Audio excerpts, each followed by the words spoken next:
Welcome, ladies and gentlemen, to yet another exciting episode of the Vinnie Eastwood Show, broadcasting from New Zealand, the allegedly least corrupt country on earth, where the leader of the coalition for the, current government just got done for fraud.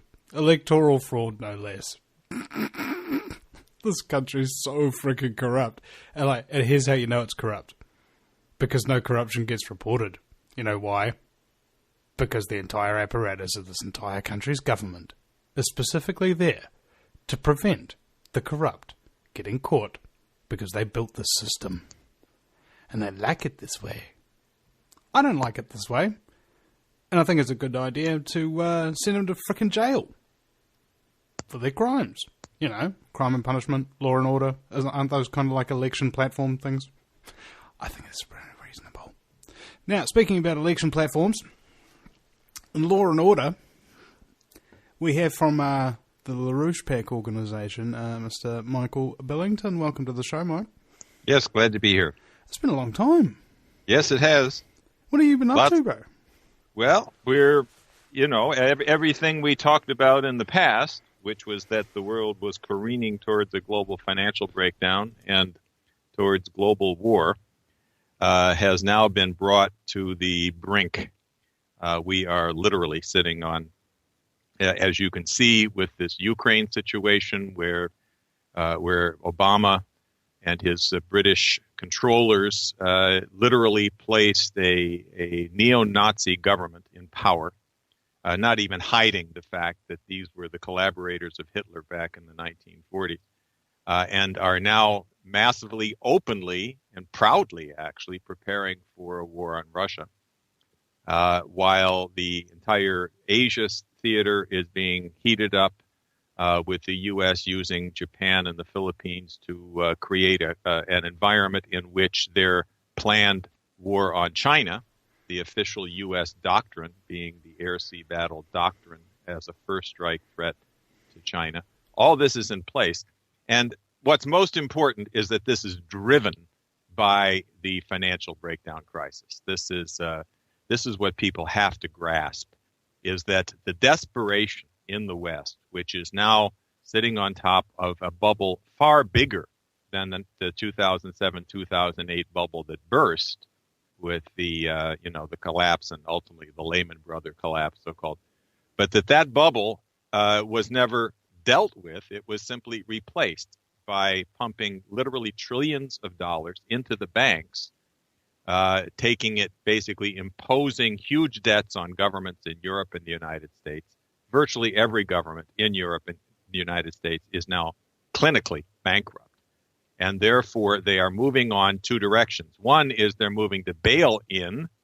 Bail in, we probably didn't discuss before. This is now also the law of Europe and the law of the U.S. under the Dodd-Frank bill, which is that since they no longer can have governments absorb the trillions of dollars of unpayable derivative gambling debts, they're simply going to start stealing accounts, as they did in Cyprus. That was sort of the model for the so-called bail-in. The day after that announcement from Cyprus, the New Zealand Prime Minister, the former Federal Reserve banker on the board for 2 years in charge of derivatives for the European theatre, I believe, in New York, he said, yeah, I think that's a really good idea to do that to New Zealanders as well. Anybody who's got more than 10 grand in your savings account, we can take it. That's all right. Yeah, that's it. They're saying that deposits in banks are no longer banks holding your money in trust, but rather when you deposit money, even in a CD or a savings account, you're investing. And you're an investor, and therefore you're taking risk. And therefore, if the bank's derivative bubble blows, they're going to simply steal that money, taking as 50%, 60% of your deposits. Of course, one big case of a bank going under and bailing in will mean an immediate global run on the entire banking system. They know this. This is playing with fire. But the bail-in process is not just taking the money from banks. Have you been watching what's going on in Argentina? Well, I'm just wondering who's going to benefit from the run on the banks and whatnot, and when they'll actually plan to stage it so it's most advantageous to them, so that they've secured their strategic assets and then they can buy up the world for pennies on the dollar. Well, that's probably sort of something that would take place, but don't give them too much credit for having brains. Right? This is simply desperation, and the level of desperation in implementing bail-in is expressed in an even more overt and an insane form in their push for war. I mean, obviously, we're in an age of thermonuclear weapons. This is not a time where you can wage a world war and expect to come out a winner. This is extinction of civilization kind of wars that we're dealing with here. The Russians know this. Putin has been very wise and very cautious in responding to this mobilization for war. He won't be drawn in as they're trying to draw him in to justify a war.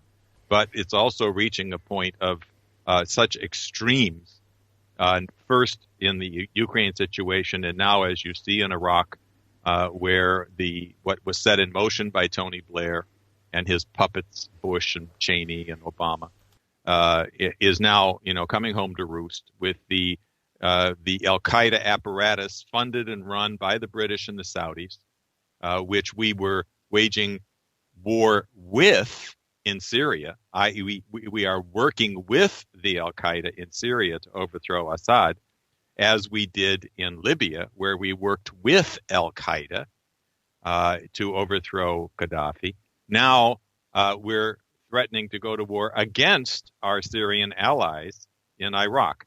So this is a level of insanity which you have to sort of grasp as a situation, again, driven by the complete bankruptcy of the Western financial system.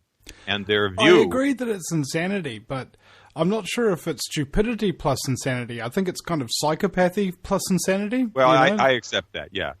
That's what I mean by insanity. They're psychopaths. Yeah, there's no question. And when they look at what's going on in Eurasia, where Russia and China and now India with this new government with Mr. Modi, all three of these great powers, these huge nations that represent really the majority of the world's population, and the rest of Asian countries as well, are on a forward trajectory. They're going with great infrastructure projects between them. Putin was in China a few months ago, signed about 46 huge deals, including this massive oil and gas pipeline deal, space collaboration, building new nuclear power plants. China is now going to work with Russia in building a tunnel under the Bering Strait. Of course, we would have to completely change the United States to make that happen. But all of this, all of what I've gone through really leads to the main point I wanted to make with you today, Vinny, which is that Obama's going down. There are multiple reasons. I'm sure you've discussed them many times with your audience, many crimes of Barack Obama in terms of ripping up the Constitution, going to war like in Libya with no congressional approval, not even going to the Congress, explicitly against our Constitution. Well, I don't know about you, but it just seems par for the course. Bush did that, Clinton did that, Nixon did that, Reagan did that. Who didn't do that? Oh, no, that's even Bush, actually. While Bush and Cheney were guilty of many impeachable crimes, even Bush went to the Congress to get approval for his criminal war against Iraq. Of course, it was based on a massive lie. Now, two things have happened in the last 2 weeks. One is that Tony Blair has been brought up on impeachment charges in the UK Parliament. This is extremely important. I hope you've been following this. It came about because when the Al-Qaeda apparatus swept through Iraq, Tony Blair, who of course was responsible for the massive lies that justified the war in Iraq, the sexing up of the dossier on weapons of mass destruction, lying about yellow cake from Niger, and so forth. He went on TV and said, this is what's happening now has nothing to do with what I did. The problem is that we didn't go to war in Syria. And if we'd done that, then we wouldn't have this problem. And people were so incensed by this incredible satanic character who has brought murder to a new level of perfection, mass murder, that finally several people, a leading journalist, and then the so-called, what do they call him, the father of the House. He's the longest sitting member of Parliament. I think his name is Tisdale. Asked Cameron in the question and answer period, he said, "Are you aware that there's a growing momentum for an impeachment of Tony Blair?" And this set it off. And the next day, Galloway, who is a former Labor Party guy who was thrown out because of his opposition to the Iraq War, introduced an impeachment. And in the UK law, impeachment is not just to remove somebody from their position, but you can actually have a criminal trial in the Parliament if the crime was committed against the nation. And in Tony Blair's case, that's obviously the case. So they could literally send him to prison. And this then was followed by the revelation that came out this last week in a book written by Edward Klein called Blood Feud, about the fight between Obama and the Clintons. And in that book, he quotes people close to the Clintons inside the situation who revealed that on the night of 9/11/2012, that's the Benghazi case, where they killed the CIA agent and 3 other Americans, killed the ambassador to Libya and 2 CIA and another guy, that this was that night, Hillary was the best briefed on what was going on. She was aware that this was an Al-Qaeda attack on the anniversary of 9/11. Well, of course she'd be aware it's an Al-Qaeda attack. The CIA funded them. What the CIA was doing there was running Libyan guns to Syria through Turkey. That's why they had that CIA outpost up there. So they were working with the terrorists basically to try to gather up weapons. And it's still not clear exactly what the ambassador's position. But rather than getting into those details, what's revealed in this book, which is going to bring Obama down, is that Hillary was well informed that night that there was a terrorist attack, that the ambassador had been killed, and that there was an assault on the CIA headquarters there. When at 10 o'clock that night, she got a call from Obama who said, I want you immediately to release a State Department press release saying that this was an incident, a demonstration gone amok against this video of Muhammad, and that this was not Al-Qaeda, because Obama had been making his campaign and his reputation by saying, I killed Osama bin Laden, I've got Al-Qaeda on the run, and he was not going to allow a terrorist incident on his watch. So therefore, he instructed Hillary to lie and put out this document. She said, this is not credible. This is the anniversary of 9/11. It's not credible that this was a demonstration about a video. I can tell you that this is a carefully planned terrorist assault. And he said, do it. She called Bill, and Bill said, I can't believe he wants to say this. It's not credible. Nobody will believe it. But both of them, being who they are, said, well, but I want to be president, and therefore I'm going to do what he said rather than resigning or something that she should have done. And let me guess, appallingly, people believed it. Well, nobody believed it, really. Think about it. That was, this was the thing that blew up in their face. They sent Susan Rice on the talk shows, and she said, oh, it was just a demonstration gone amok. And Hillary put out that false press release, but nobody believed it. And now it's blowing up. Several things happened. I won't go through the details, but through a long, hard fight, we forced out several documents showing that the administration knew that they were putting out a lie. And then this book's release, which we independently confirmed with people, including one of the lawyers directly involved in the case with Hillary. We've confirmed this story, which means that Hillary herself has the evidence that Obama lied about the most serious terrorist attack on America since the 9/11/2001, killing a major U.S. official. This is big, Mike. Yeah, it's very big. This is going to bring Obama down. We are in full mobilization in the Congress and around the country and around the world to get our emergency leaflet out. If you didn't get it already, I'll send it to you.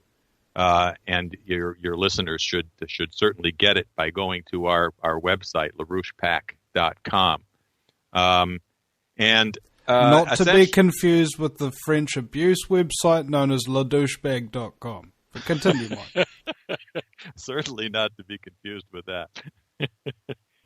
So essentially, this is the evidence required to finish the story. Now you're beginning to see serious cracks in the armor. Leading Democrats, the senator from Virginia, Tim Kaine, who put an op-ed in the Washington Post yesterday saying that Obama's deployment of these special forces to Iraq is illegal, it's unconstitutional, he has to come to the Congress, he cannot deploy military forces. So we're seeing, again, the same thing that we saw in Iraq, that we saw in Libya. Only in this case, again, Obama's saying, I don't have to go to the Congress. And finally, some Democrats are beginning to figure out that kissing his ass in order to get elected and keeping Wall Street happy so they get the money for their elections, that's treason. And it's not even going to work because the population is so enraged at the complete collapse of our economy, the continuous, illegal, useless, losing wars that we've been fighting, and most importantly, that the economy is heading for a crash, which is at this point irreversible if we don't implement the kind of Glass-Steagall policies that we've discussed before. That Wall Street has to be shut down. Period.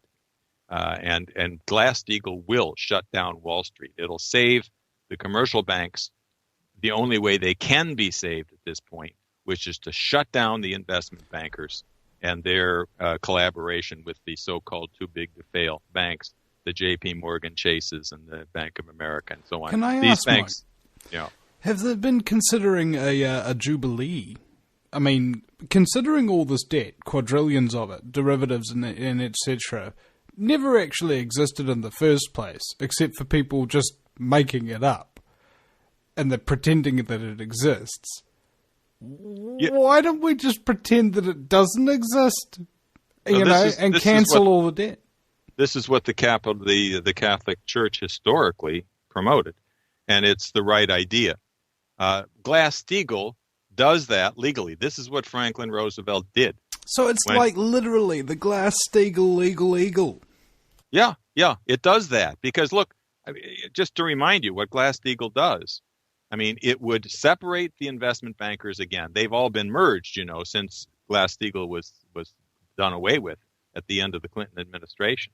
And that's what led to the Bush and Cheney crowd just going berserk with the wild speculation and derivative bubbles. But reimpose it, then you basically go into these banks, the so-called too big to fail banks. You separate out the wasted gambling debts, the derivative speculation from real debt. I mean, a lot of the debt is investments in the real economy and industries and agriculture and infrastructure and hospitals and schools and cities. All of that's legitimate debt, but it's now swamped by this gambling debt, the derivative bubble. You separate that out and you basically shove that derivative bubble back into the investment banks and you let them sink or swim. They get no government support. Only the commercial banks get government support, and only if they can prove that they're solvent.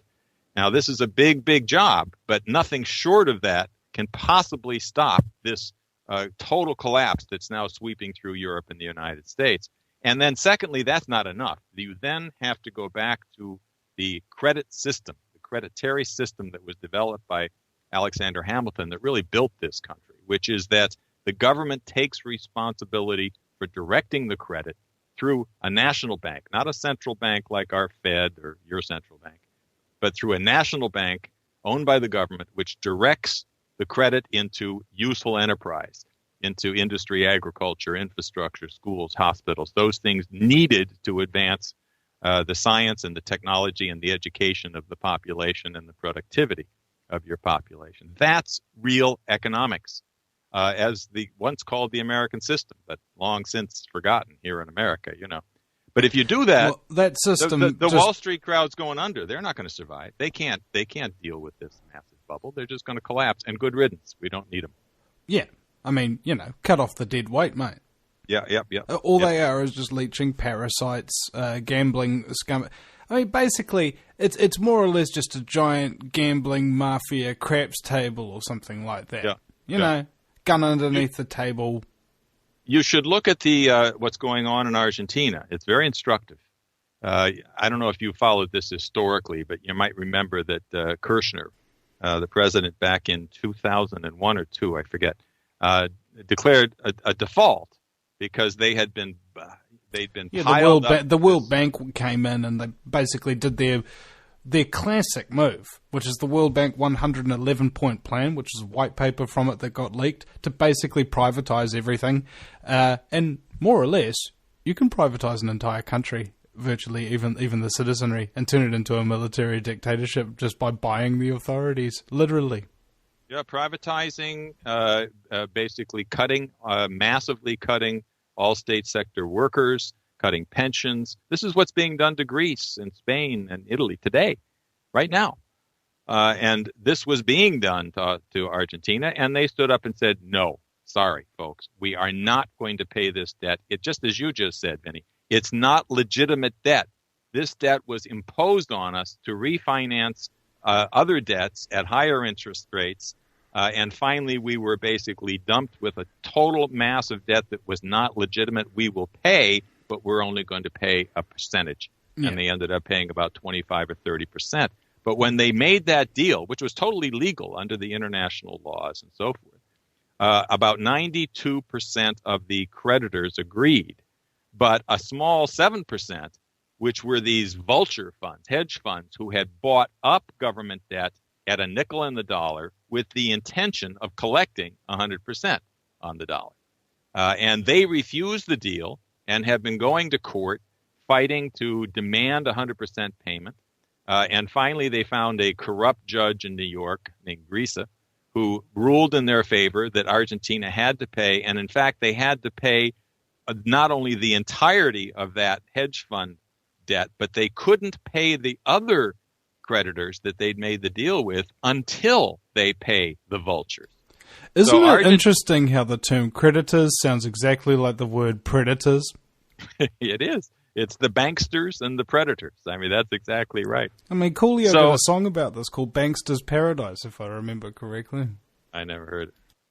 So anyway, you know, the president in Argentina now is Kirchner's wife. He died, and his wife, Cristina Fernandez, is leading a fight. The Pope is on her side on this. He has been putting out very powerful statements saying that the domination of world politics by this bankrupt financial system, which puts money ahead of human beings, is leading to hell, that the world is being driven into total economic and even military strategic disaster. And so Argentina is leading the way in this fight. We're giving full support to Cristina. I encourage you to do the same. And at the same time, we are, as I've said, we are on the brink of getting this traitor out of office, pinning Tony Blair for his crimes and basically the controller of the Bush-Cheney crowd and Obama, and working with our true allies and friends, Russia, China, India, Japan and Korea are playing a part in that, even though Japan's been sucked into this military confrontation with China. But nonetheless, economically, they will be part of this if we put it in place. We have the potential, if the U.S. under new leadership were to be brought together with Russia, China, and India's current very powerful pro-development leadership, then that would constitute a strength that could literally do away with the British Empire once and for all. The whole London, New York financial oligarchy could be wiped out. Or as I like to call them, the Forex traitors. Yeah. They're traitors or traitors, depending on how you say it. But they are indeed traitors with the T, too. I thought that was quite clever. Yeah. With slight wit, just the right amount of flavour. Mike Billington has been my guest, ladies and gentlemen. LaRouchePAC. Is it .com or .org? .com. Yeah, LaRouchePAC, P-A-C, L-A-R-O-U-C-H-E P-A-C, LaRouchePAC.com. Yeah. And the leaflet is right there on the top. I'll send it to you separately, Vinny, if you want to send it out to people, on Hillary Clinton's Benghazi revelations mean Obama must be impeached immediately. This is what we're mass distributing around the world right now. We don't need no sour grapes. We need an impeachment. Yeah. Yeah. I mean, talk about the fruit of our labours, you know. Imagine if it happened. Have you noticed that in the last couple of centuries, the year 14, made some really big changes, like in the changeovers and things of that nature. I think it was like the Federal Reserve Act was signed in like Christmas of 1913, so like as soon as they came back into Congress when the Christmas and New Year's break was over, boom, 1914, you got some big changes going on. And I think for the first time in human history, we'll be in control of the changes this time. We'll be the ones arresting the scumbaggery. We'll be the ones saving the countries. This is the 100th anniversary of the killing of the Archduke Ferdinand, which was the unleashing of the British game plan for World War. That World War, the First World War so-called, was actually started back when the British manipulated to get Bismarck out of power in Germany. Bismarck was working closely with the Abraham Lincoln Circle of economists, which is why he broke from the British free trade model. Was building infrastructure. He built what was called the Zollverein. He was building a railroad to Baghdad, and this was casus belli to the British. They wanted a war, and so they succeeded in putting together alliances, which then they blew up 100 years ago this year, and started what really was a continual World War I and World War II, which was really a continuation of the First World War. British efforts to blow up Europe and Eurasia. And that's still what we're facing today. Yep. First with military force to knock you off your feet, and then with economic force to keep you down. Thank you very much for listening to the Vinny Eastwood Show. We'll be right back.